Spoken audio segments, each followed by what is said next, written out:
At IEM Dallas 2022, on the 21st round, Ence pulled off a B execute while also showing some pressure towards middle early on in the round. This was done on a full buy following a half buy that was also a B execute. The idea behind this is that the enemy won't think you'll do the same strategy twice in a row, but now with a full buy behind it. Let's take a look at the minimap to understand how Ence set up against Cloud9 in order to secure this round win. As you can see at the start, Ence will throw a top mid and window smoke while also sending maden into this position. This is just simply to create pressure somewhere else while also all 4 other players of Ence going towards apartments. When they are ready to go out, they will throw a window smoke from market followed by multiple flashes. They very simply overwhelm Shiro, who is backside of empty pillar here, who is full blind in this position. Let's first take a look at Snappi's POV to understand what he did for Ence apart from obviously call the strategy. He will start by throwing a top middle smoke by getting in this corner against the step, aim as shown and use a simple left click throw. He will then go straight in towards apartments, dropping his 2 flashes for Hades later on in the round. After the early Molotov is gone, Snappi will then contact around the corner, walking up until the door frame before exploding out of apartments. Notice he is going straight towards car to check towards bench. He will then double check bench and get right position again before planting towards default.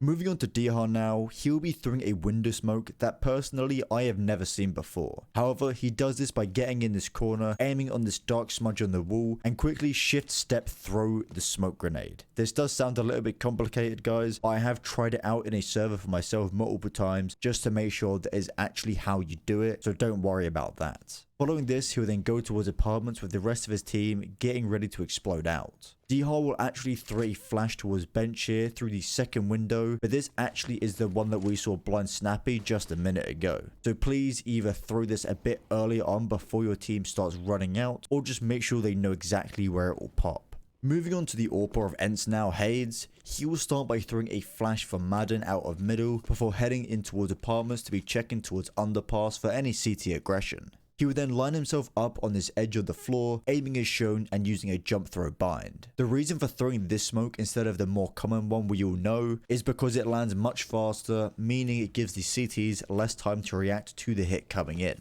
He would then throw 2 flashes over the top of apartments before following up with his teammates. Because they easily secured the site here, Hades felt comfortable just to watch behind towards TV room and underpass, making sure there isn't a flank coming in.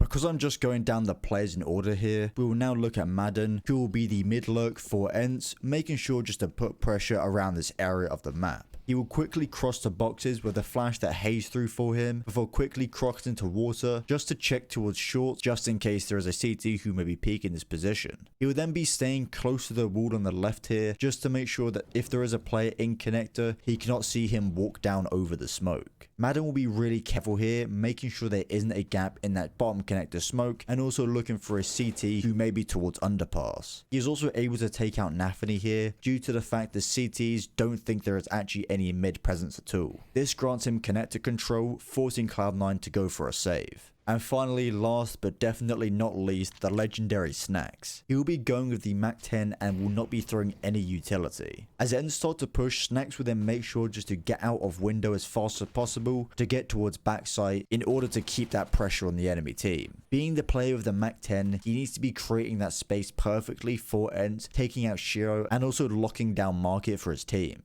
This strategy is actually very easy to pull off even within Team CS and in Pugs, so go and give it a try for yourselves. Thank you so much for watching, guys. Please leave a like if you enjoyed the video, and until next time, guys, it's been Glaze and I'll speak to you very soon.